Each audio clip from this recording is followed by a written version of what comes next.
Hello everyone, आपका अपने channel times of BEd classes में स्वागत है। हम आज राइटिंग करेंगे, आंसर राइटिंग। ज्ञान सृजन की प्रक्रिया के विषय में संक्षिप्त विवेचना करें। ये हमारा क्वेश्चन है। प्रक्रिया लिखनी है ज्ञान सृजन की, या क्वेश्चन इस तरह भी आता है कि ज्ञान निर्माण के भारतीय दृष्टिकोण की व्याख्या कीजिए। ये मोस्ट इम्पोर्टेंट क्वेश्चन है और आपको अपने पेपर में दिखेगा। मैंने वीर बहादुर सिंह पूर्वांचल यूनिवर्सिटी का पेपर देखा और इसमें ये क्वेश्चन आता है। लास्ट वीडियो में हमने ज्ञान को परिभाषित कीजिए और ज्ञान प्राप्ति के स्रोत की व्याख्या करिए, इसका आंसर राइटिंग की थी। और आज हम इस क्वेश्चन के आंसर राइटिंग करेंगे। दोनों क्वेश्चन ही मोस्ट इम्पॉर्टेंट है। और पिछला क्वेश्चन आपका 2 मार्क्स में भी आ सकता है, 8 में भी आ सकता है, फुल मार्क्स मतलब लॉन्ग क्वेश्चन में भी आ सकता है। तो ये क्वेश्चन इसमें मोस्ट इम्पॉर्टेंट क्वेश्चन में ही आंसर राइटिंग करा रही हूँ। तो यहाँ पर आप मेरे चैनल पर नए हैं तो प्लीज़ सब्सक्राइब करिएगा, और लास्ट तक वीडियो देखने के बाद आपको अच्छी लगेगी तो प्लीज़ मेरे चैनल को लाइक कीजिए, मेरे वीडियो को लाइक कीजिएगा। चलते हैं हम इसकी आंसर राइटिंग की तरफ।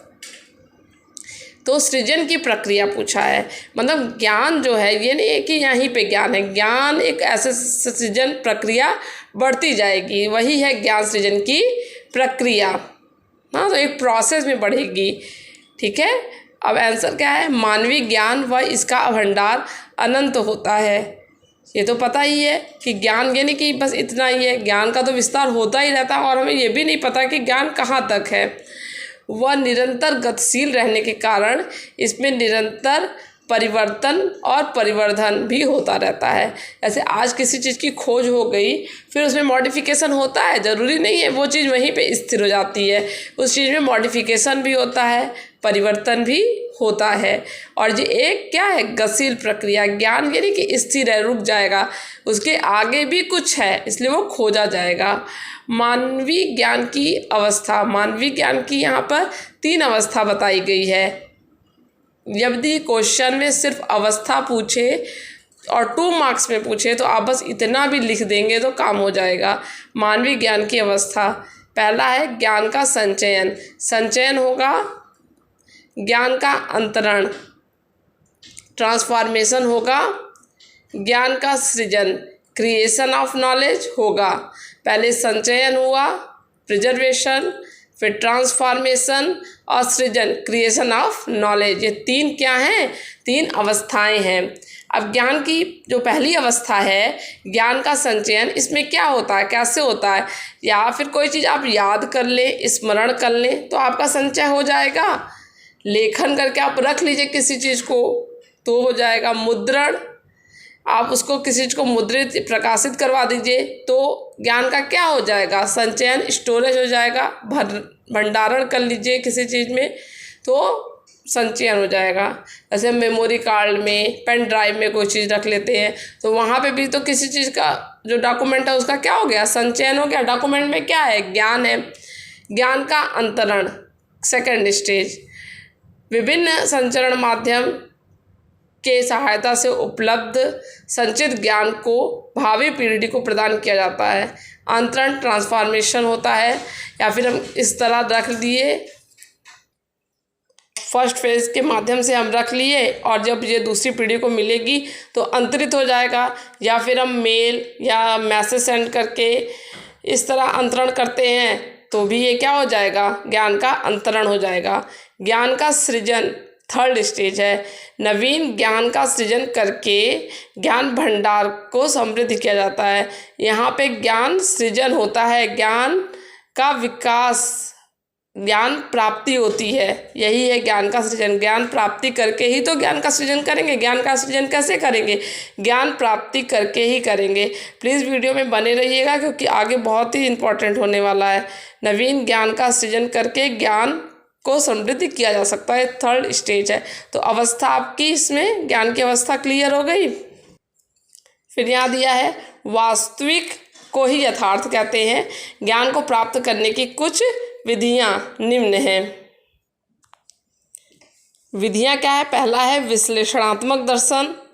विश्लेषणात्मक एनालिटिक फिलॉसफी क्या होती है? इसमें जैसे विश्लेषणात्मक दर्शन है, ज्ञान की व्यक्तिक अनुभव विधि, इसी तरह कई विधियां हैं। तो पहला है विश्लेषणात्मक विधि।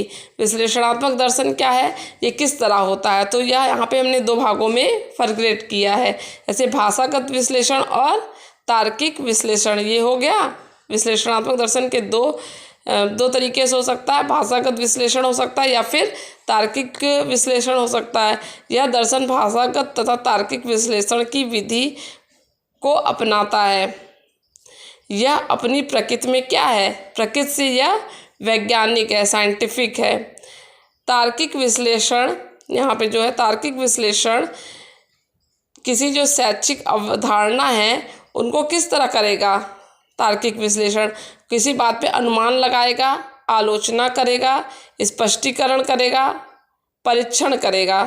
किसी भी शैक्षिक अवधारणा का, जैसे कोई भी अवधारणा आई तो हम क्या करेंगे, उस अवधारणा का हम विश्लेषण करेंगे, शैक्षिक अवधारणा का विश्लेषण करेंगे। विश्लेषण कैसे करेंगे, तो विश्लेषण के ये सब प्रकार हैं, अनुमान द्वारा, आलोचना, स्पष्टीकरण और परीक्षण द्वारा। तार्किक दोष है, इन सब जो भी शैक्षिक अवधारणा में जो भी दोष है उन्हें सामने लाकर ऐसे ज्ञान की ओर ले जाता है जो वैज्ञानिक दृष्टिकोण से यथार्थ का संकेत देता है। यही क्या है, विश्लेषणात्मक दर्शन, मतलब किसी भी शैक्षणिक जो अवधारणा है उसका विश्लेषण करना। विश्लेषण कैसे किया जा सकता है, तो भाषागत विश्लेषण हो सकता है या फिर तार्किक विश्लेषण हो सकता है। ये 2 चीज़ें हो गई। यदि हम तार्किक विश्लेषण कर रहे हैं तो तार्किक विश्लेषण कैसे करेंगे, तो ये तरीके दिए गए हैं, इस तरीके से हम तार्किक विश्लेषण करेंगे। आई होप आपका ये चीज़ क्लियर हो गया हो। यदि आपको नहीं क्लियर हुआ है तो कमेंट बॉक्स में आप प्लीज़ अपनी प्रॉब्लम को ज़रूर लिखिएगा। सेकंड है ज्ञान की व्यक्तिक अनुभव विधि। व्यक्तिक अनुभव विधि क्या होती है, personal experience method of knowledge. ज्ञान अर्जन का एक प्रमुख साधन इंद्रियों द्वारा प्राप्त अनुभव होता है। इंद्रिय हमें पता है क्या क्या होती है, आँख, कान, नाक, जिह्वा, त्वचा, 5 ज्ञानेंद्रियां हैं और इनके द्वारा हम अनुभव लेते हैं और हमारे ज्ञान का विकास होता है। लास्ट वीडियो में हमने इसको बहुत अच्छे तरीके से डिस्क्राइब किया था, आप वहाँ जाकर भी उसको चेकआउट कर सकते हैं।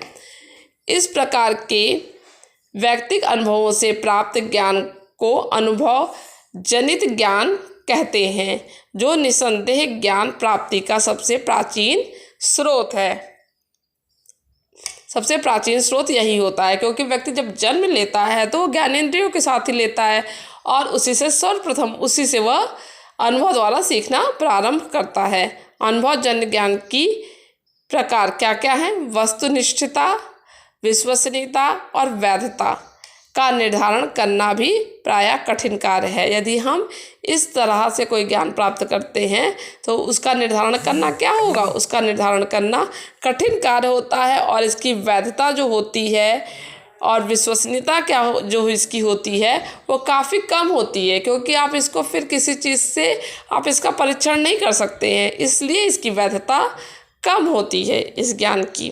थर्ड है ज्ञान की अधिकारिता विधि। आप जो इस नोट्स से मैं आपको लेक्चर दे रही हूँ, इसकी नोट्स आपको मेरे Telegram group times of BEd classes में मिल जाएगा, वहाँ पे आप जाके उसको देख सकते हैं।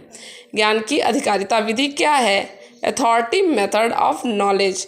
देखिए अधिकारिता यानी अथॉरिटी से आपको क्लियर हो जाएगा ये है क्या, यानी जिसको जिस नॉलेज के बारे में हमने एक अथॉरिटी दे दी गई है, जिसको श्रेष्ठ मान लिए हैं, जैसे कोई किसी चीज़ का विशेषज्ञ हुआ या कोई टीचर है जिसको हम श्रेष्ठ मानते हैं, तो यदि वो कोई चीज़ कहते हैं तो वो एक मानेंगे कि वे विश्वसनीय बात है। ऐसे अनादिकाल से यह परंपरा रही है कि कोई भी व्यक्ति किसी समस्या या कठिनाई या जिज्ञासा के उत्पन्न होने पर श्रेष्ठ मान या जानकार व्यक्ति के पास जाता है, उससे परामर्श लेता है, जिसके प्रति उसको आस्था होती है, विश्वास होती है, श्रद्धा होती है। इसी श्रेष्ठ मान या जानकार व्यक्ति, संस्था, वस्तु के द्वारा दिए गए परामर्श, उत्तर या जानकारी को अधिकारिता मत कहा जाता है। यही है अथॉरिटी ओपिनियन। ऐसे हम लोग लेते हैं ना, एक्सपर्ट का ओपिनियन ले लो, तो वही चीज़ है ये अथॉरिटी वाला। अथॉरिटी जो मेथड है वही मेथड है, अथॉरिटी मेथड। फिर क्या है, ज्ञान का निगमन तर्क विधि, डिडक्टिव। जैसे इंग्लिश वर्ड से ज़्यादा चीज़ें क्लियर होती हैं, निगमन हमें नहीं समझ में आ रहा है, लेकिन डिडक्टिव से हम समझ पाएंगे। ज्ञान का निगमन विधि, deductive logic method of knowledge. इस विधि के विकास में प्रसिद्ध ग्रीक दार्शनिक सुकरात व उसके सहयोगियों का महत्वपूर्ण स्थान रहा है। यह विधि तर्क के रूप में ज्ञान से अज्ञात की ओर ले जाकर ज्ञान प्राप्ति में सहायक होती है। यानी किसी चीज़ का ज्ञान है आपको, उसको डिडक्ट करो और उसको कहाँ ले जाओ, अज्ञात की ओर ले जाकर ज्ञान प्राप्ति में सहायक सिद्ध होती है। मतलब कोई भी नॉलेज को आप इतना ज़्यादा डिडक्ट कर दो कि आपको एक ज्ञान की या नए ज्ञान की या उसके पूर्ण ज्ञान की आपको प्राप्ति हो जाए। यही है डिडक्टिव लॉजिक मेथड। इस विधि को निरपेक्ष न्याय वाक्य के नाम से भी जाना जाता है।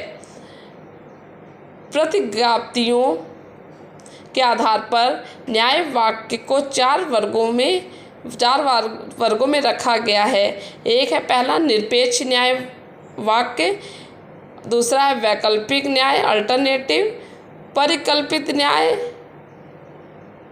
और लास्ट है नियोजक न्याय वाक्य। तो ये न्याय वाक्य को चार भागों में बांट दिया गया है, निरपेक्ष न्याय वाक्य, वैकल्पिक न्याय वाक्य, परिकल्पित न्याय वाक्य और नियोजक न्याय वाक्य। मैंने जो पिछले साल के पेपर देखे हैं उसमें निगमन विधि अलग से क्वेश्चन नहीं आया। जब अलग से क्वेश्चन नहीं आएगा तो इससे ज़्यादा हम डिस्क्राइब भी नहीं कर सकते हैं। यदि फिर भी मैंने एक बार देखूंगी यदि क्वेश्चन आया है निगमन विधि सिर्फ अलग से कोई क्वेश्चन आया है तब ये डिस्क्राइब करना ज़रूरी है, उसके लिए एक अलग से वीडियो लाएंगे। ये निगमन विधि हो गया। निगमन विधि के बाद है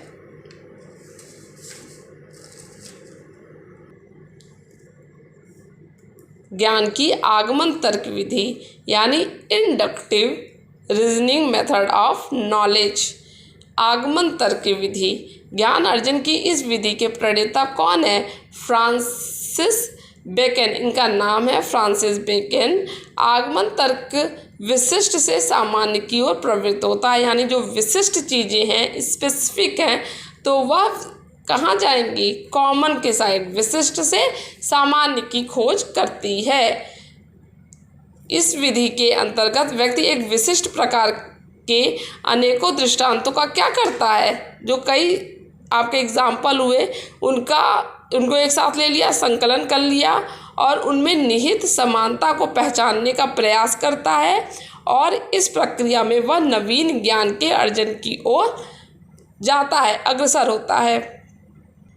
यानी कोई स्पेसिफिक ज्ञान है, उसको आप उसके दृष्टांतों को आप इकट्ठा कर लीजिए और उसका विश्लेषण कीजिए और एक नए ज्ञान का अर्जन करिए। उसी को क्या कहते हैं? आगमन तर्क विधि, जो कैसे चलती है? विशिष्ट से सामान्य की ओर अग्रसर होती है। यदि हम बहुत ही साधारण एग्जाम्पल लें तो जैसे कोई मेज है, हमारे सामने मेज रखी हुई है, अब ये एक विशिष्ट चीज़ है। अब हम ये कैसे इसके बाद बनी, किसने बनाया, उसमें कैसे उसके टेबल में चार पाँव होते हैं, चार पाँव कैसे लगेगा और किसने बनाया, बढ़ई ने कैसे जोड़ के उस टेबल को तैयार किया, वो किस चीज़ से बनी है। तो जब हम एक टेबल से हम पूरी उसकी प्रकृति को जब लेंगे तो यही होता है विशिष्ट से सामान्य की ओर। यानी आपके पास कोई चीज़ थी और उससे आप उसकी पूरी मैन्युफैक्चरिंग आप जान गए तो वो सामान्य की ओर आप चले गए। यानी कि आपके पास कोई स्पेसिफिक चीज़ थी और उसके आप रॉ मटेरियल तक चले गए खोज के, तो आपको एक नए ज्ञान की या पूर्ण ज्ञान आपको पता चल जाएगा। वही है विशिष्ट से सामान्य की ओर। यही क्या है? आगमन तर्क विधि। मतलब किसी चीज़ का आगमन कैसे होता है, तो किसी वस्तु की आप आगमन कैसे हुआ, यदि आप वो जान लेंगे तो आपको एक पूर्ण ज्ञान की प्राप्ति हो जाएगी। यही है ज्ञान की प्राप्ति की विधि।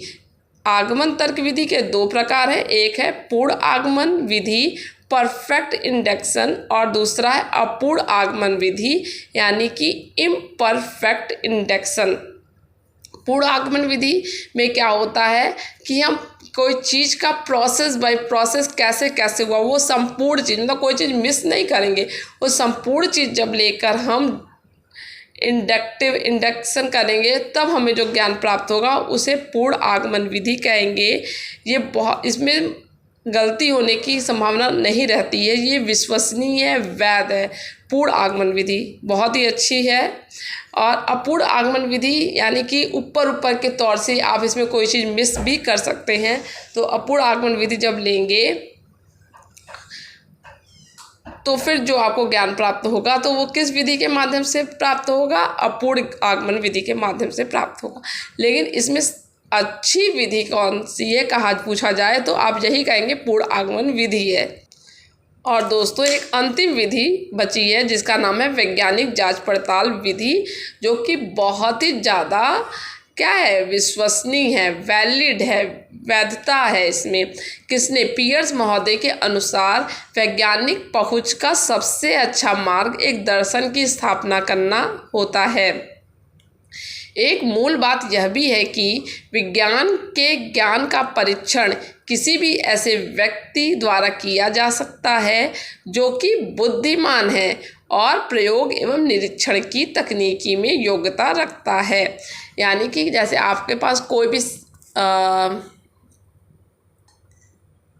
साइंटिस्ट ने किसी प्रयोग द्वारा कोई भी सिद्धांत दिया, ठीक है, और आप उसी सिद्धांत जब उसने दे दिया है उसके बाद आप उसका क्या करेंगे, प्रयोग करेंगे, परीक्षण करेंगे, तो आपको जो रिज़ल्ट निकलेगा तो आप उसकी पुष्टि कर सकते हैं उस सिद्धांत की। तो बहुत ज़्यादा ऑथेंटिक होती है वैज्ञानिक जांच पड़ताल विधि, क्योंकि उसका परीक्षण किया जा सकता है। यदि ऐसा कोई ज्ञान है जिसका स्वतंत्र रूप से परीक्षण नहीं किया जा सकता तो वो वैज्ञानिक विधि नहीं होगी। वैज्ञानिक ज्ञान की एक और विशेषता है कि इसमें हमें मान यानी ओपिनियन और ज्ञान में विभेद करने की पुष्टिकरण को स्थापित करने की आवश्यकता होती है। यानी इसमें ओपिनियन की कोई बात तो पुष्टि हो जाती है, ये नहीं कि हमने ये सिर्फ मान लिया, ऐसा नहीं होता है। आधुनिक प्रयोग संबंधी तकनीकी तथा सांख्यिकी विश्लेषण ऐसे शक्तिशाली यंत्र हैं जो संयोग तथा नियम में विभेद स्पष्ट करते हैं। यानी ये संयोग मात्र तक नहीं है, ये नियम एक प्रस्तुत करता है। तो सबसे अच्छी विधि कौन सी हुई, वैज्ञानिक जांच पड़ताल विधि सबसे अच्छी विधि हुई। क्वेश्चन हमारा था ज्ञान सृजन की प्रक्रिया के विषय में संक्षिप्त विवेचना या फिर निर्माण में भारतीय दृष्टिकोण आएगा तो हम ऐसे इसकी आंसर राइटिंग कर सकते हैं। और ये क्वेश्चन आप यदि वीर बहादुर सिंह पूर्वांचल यूनिवर्सिटी के हैं तो आपको अपने क्वेश्चन पेपर में ज़रूर दिखेगा। ये हमारा एक क्वेश्चन तैयार हो गया है। और आपको यदि मेरा वीडियो अच्छा लगे तो प्लीज़ आप लाइक कीजिएगा वीडियो को, और कोई प्रॉब्लम हो तो आप कमेंट बॉक्स में ज़रूर अपना कमेंट कीजिएगा। और मिलते हैं नेक्स्ट वीडियो में। Thank you.